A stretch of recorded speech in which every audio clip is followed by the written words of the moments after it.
Again, and thanks for staying with us. It's still the big story this weekend. The DA holding a closed session on its finances today, but for now, is still mum on the costs incurred in the running of its 2023 Federal Congress.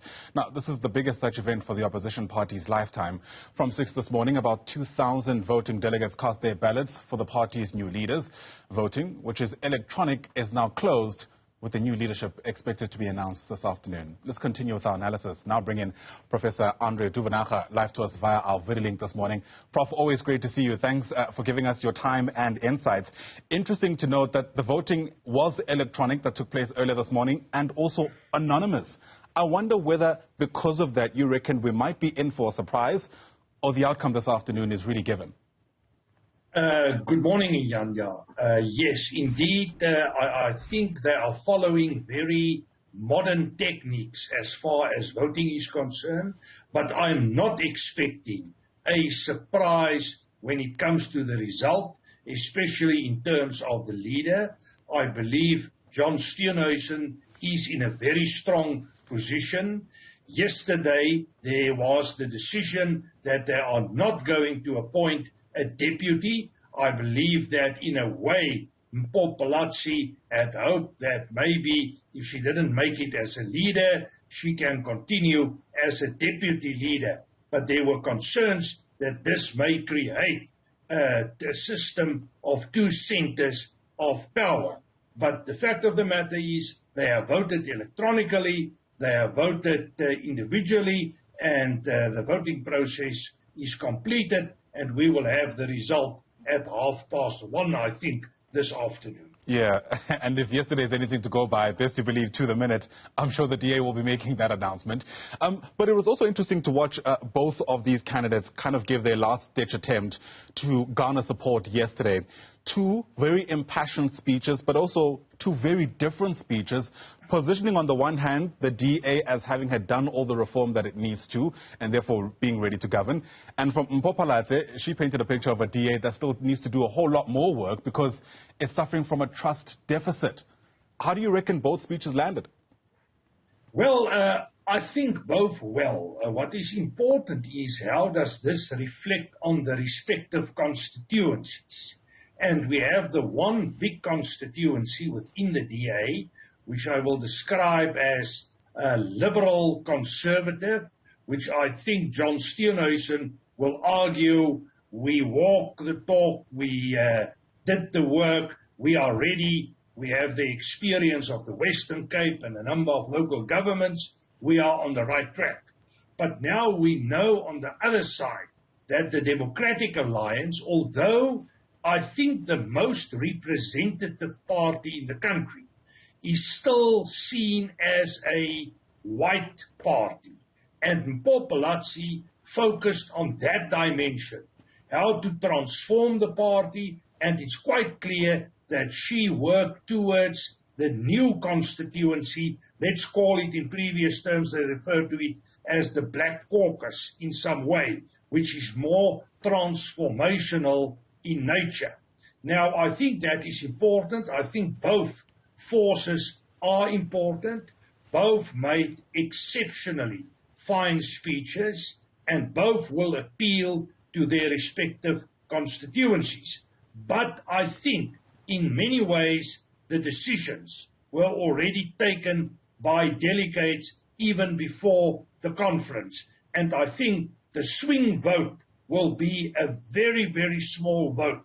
So I'm expecting John Steenhuisen to come out on top, but I think the conference is also a good conference for Mpho Phalatse. I think she positioned herself as a leader, a strong leader that can make a difference and is representative of the part that the DA would like to develop and make more representative in their structures. That's interesting. Let's speak a bit more about Mpho Phalatse if we can.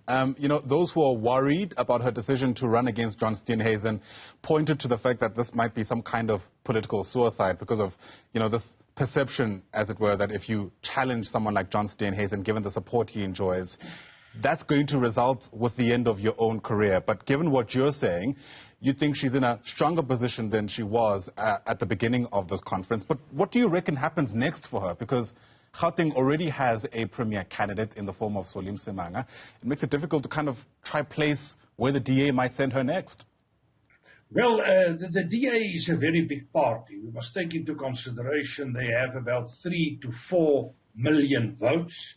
We are talking about a support base of close to 25%. In coalitions, there's going to be a lot of opportunities. We know that Helen Zille's term in office, although it is renewed now, will come to an end within probably the next, I would say, about 2 years' time, and there will be opportunities. And then we know, if we look at the demography of South Africa, that the black constituency is going to become more and more important. And I think she positioned her in that regard. And looking at the exodus of about, let's say, 10 people, important figures, black figures, leaving the DA, I think that there will be a very tolerant approach towards Mpho Phalatse.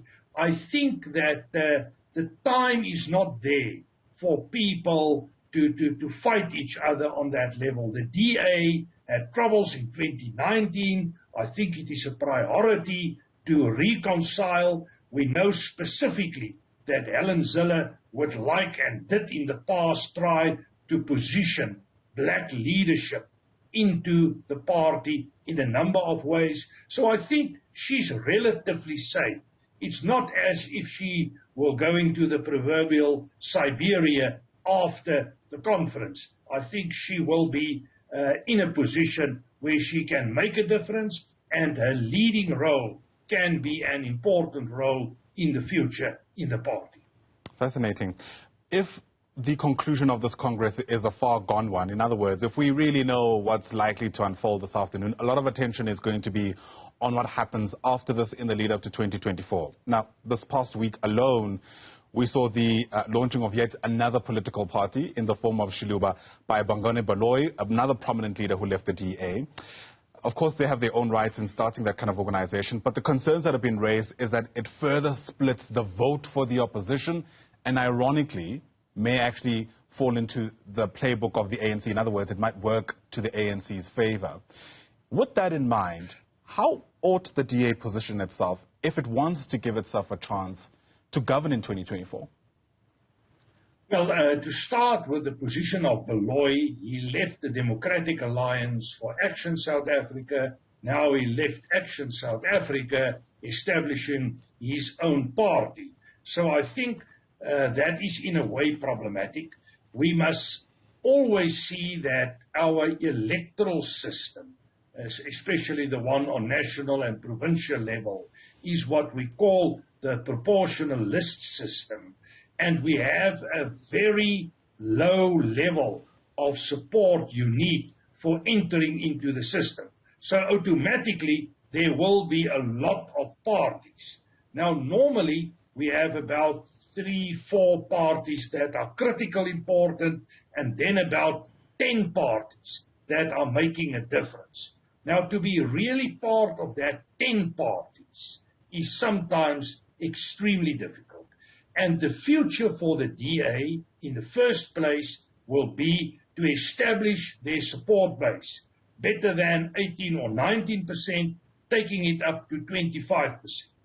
Having hope that the ANC support is coming down and that there's no coalition coming down between the ANC and the EFF, for example, and then trying to arrange what they like to call recently a rainbow coalition of parties and manage in this regard.